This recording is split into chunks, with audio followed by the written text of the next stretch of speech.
What's going on, everyone, and welcome here to Footy Five, the show where myself, a Parcero Philly, gives you everything you need to know in world soccer in all under 5 minutes. And before we get started, guys, real quick, just wanted to say thank you so much for tuning in, first off. But, guys, we are continuing to try to grow at Parcero Philly, not just here in Philadelphia, but worldwide. So, guys, you can help me out by liking this video, subscribing to this channel, hitting the bell button for notifications, as well as sharing this video and this channel to help me grow.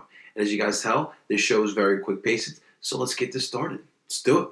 Got 5 minutes to break it all down for you. All right, guys, to start this episode off, we are starting in Europa League. That is right. We had a nice 2 days of Champions League, and today we had Europa League. I'm not going to lie to you guys. Listen, I was not a big component of the Europa League, but over years, this competition has really grown on me, especially if your team cannot compete in Champions League, especially if your team in one of the top 5 leagues in the world. So today we had the round of 32 of Europa League. And the first to start things off, we had Sevilla facing off against SFR Napoca. I'm pretty sure I'm butchering it, but it's a Romanian club. Sevilla would go into Romania to face off against the Romanian team, and they would draw 1-1. It was a hostile environment. It would not be easy for Sevilla, but you would figure that they would come out with a victory here. But it's okay. There's still a second leg. I think they will get it done. All right, we had Manchester United facing off against Club Bruges at Bruges, and Manchester United would walk out of here with a 1-1 draw. Ole Gunnar Solskjaer was blaming some of the ball in this match here, which was a little interesting to say the least. Manchester United, you would expect them to take care of business and move on to the next round, beating Club Bruges. So we will see. They will go back to the Old Trafford in the second leg. Inter Milan would travel to Bulgaria to face off against Ludogorets. It was a slow starting match for Inter Milan, but they would find a way to get the victory. Christian Eriksen would get a goal for Inter Milan as well. Good goal for him. Inter Milan will walk away with this victory 2-0, and going into the San Siro in the next match, in the second leg of this matchup, you expect them to take care of business and move on to the next round. Eintracht Frankfurt took care of business against RB Salzburg, winning that match 4-1. Will Frankfurt get the magic that they kind of had last season?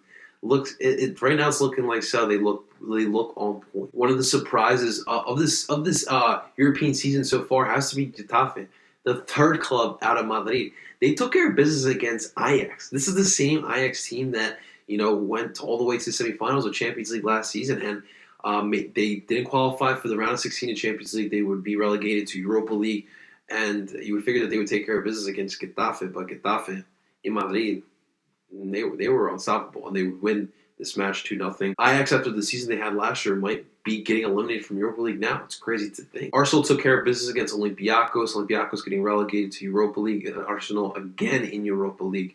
And Mikel Arteta, would be really nice for him to go on a little run with Arsenal this season, in his first season in charge of Arsenal. They would go on to win this match 1-0. Wolves put it down on the second team from Barcelona, Espanyol, winning that match 4-0, and they looked crisp and on point.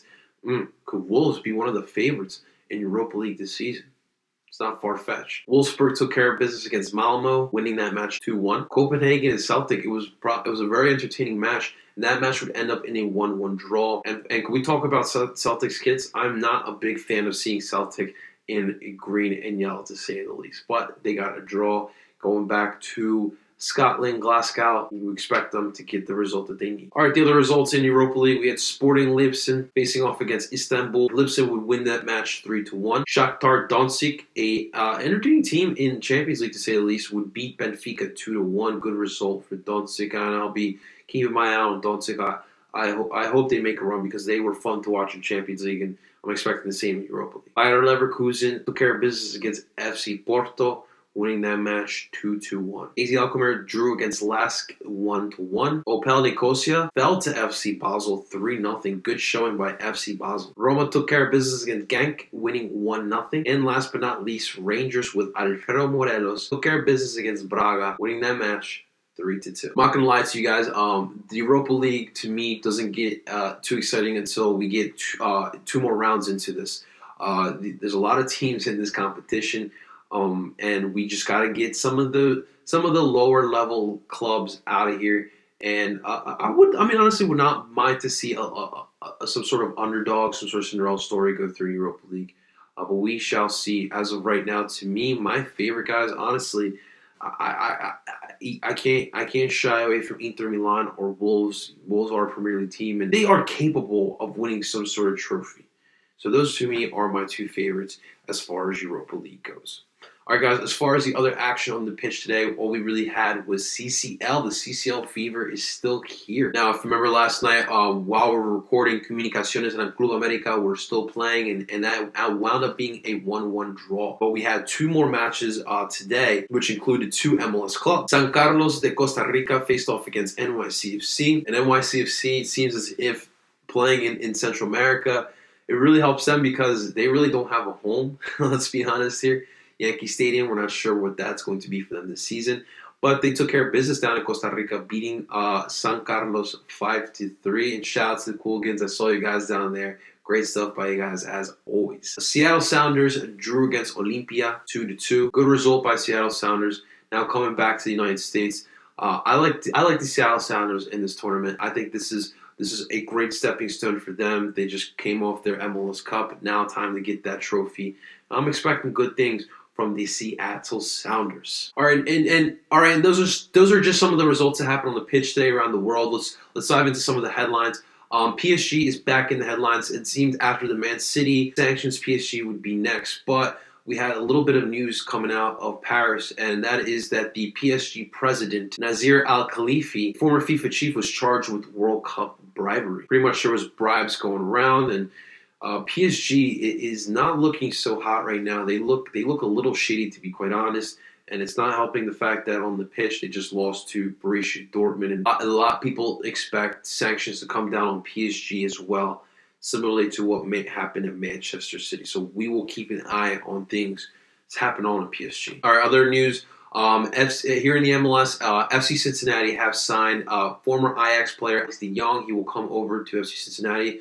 This is a solid pickup for FC Cincinnati. De Jong was part of the same Ajax team we just mentioned that was in the Champions League semifinals last season. So this is an exciting pickup for FC Cincinnati. It's really a signing that they really need. I literally just got done doing the Duke by the River podcast, and we talked about FC Cincinnati on there. And yeah, this is definitely a signing that they really could use. And the other news, Seattle just added another piece as they signed Miguel Ibra from who last played for Minnesota United. He should be able to add some depth to the Seattle Sounders midfield. All right, guys, that's all I have for you today as far as Thursday, February 20th in the world of soccer. In the comments below, again, I want to hear from you guys.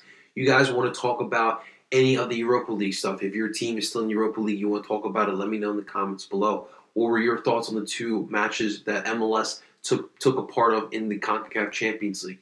Let me know in the comments below. You want to talk about any news tidbits that we talked about today? Let me know in the comments below. If you want to talk about anything soccer, let me know in the comments below. Guys, that is all I got for you. Again, thank you so much for tuning in. Help me grow, guys. Like this video, subscribe to this channel, hit the bell button for notifications, and share this video and this channel to help me grow. I'm a Parcero Philly, guys, and I will talk to you guys very soon.